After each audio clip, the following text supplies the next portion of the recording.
पर तेवढं धाकल्या मालकीनबाईंचा निरोप घेऊन जावा, त्यात चटकन ओवळतील तुम्हासनी। अगं पण सकू घरात नाहीच आहे। रमाई म्हणाली ती कसलं तरी व्रत करते आणि मला आता जावंच लागेल, नाहीतर रमाई जाईल। त्यापेक्षा मीच जातो।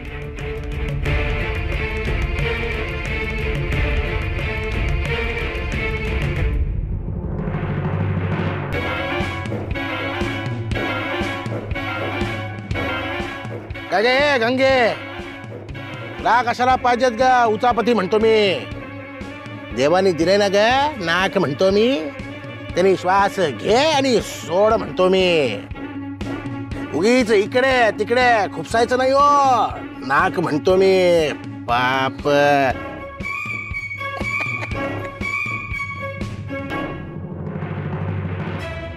त्या लहानग्या जीवाचा कुणीच विचार करत नाही।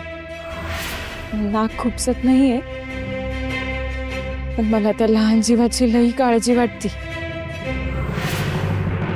धाकल्या मालकीनबाईंना गाठाय हवं।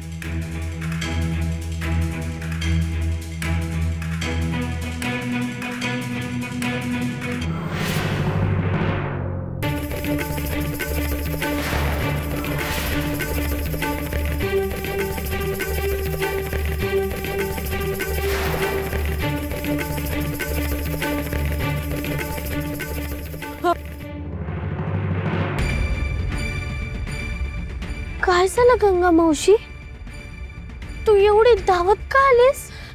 हवं ओवाळणी न करता हे कसलं व्रत धरलंय? अगं असं काय करतेस, सासूबाईंनी सांगितलं हे व्रत। पाडव्याच्या दिवशी ना उंच तोंड बघण्याच्या आधी देवी आईला निरंजन लावायचं असतं, सुखी संसारासाठी आशीर्वाद मागायचा असतो। अहो पर पाडव्याची ओवाळणी? अगं व्रत झालं की होणारच आहे ना ओवाळणी।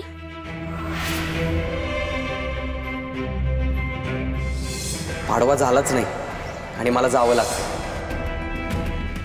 काय झालं गंगा मावशी, तू रडवेली का झालीस?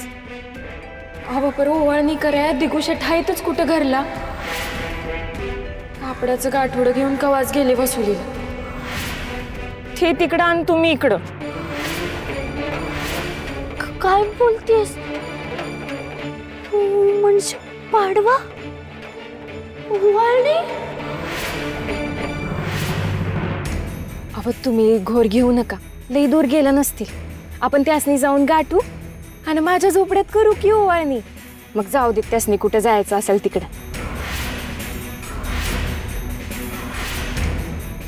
अहो विचार कसला करताय, चला की चटचट।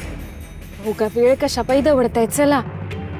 अगं पण गंगा मावशी, सासूबाईंनी सांगितलंय की व्रत पूर्ण झाल्याशिवाय आऊंचं तोंड नाही बघायचं। मग मी बघितलं तर व्रत मोडेल ना ग।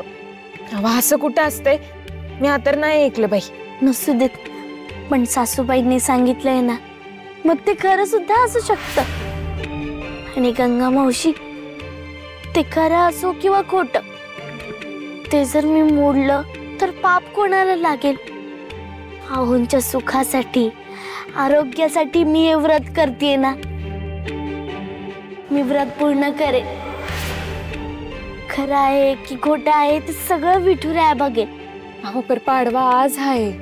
गंगा मावशी, जे तुला ठाऊक आहे ते विठुरायाला सुद्धा ठाऊक असणारच ना। विठुराया बघेल, मी माझं व्रत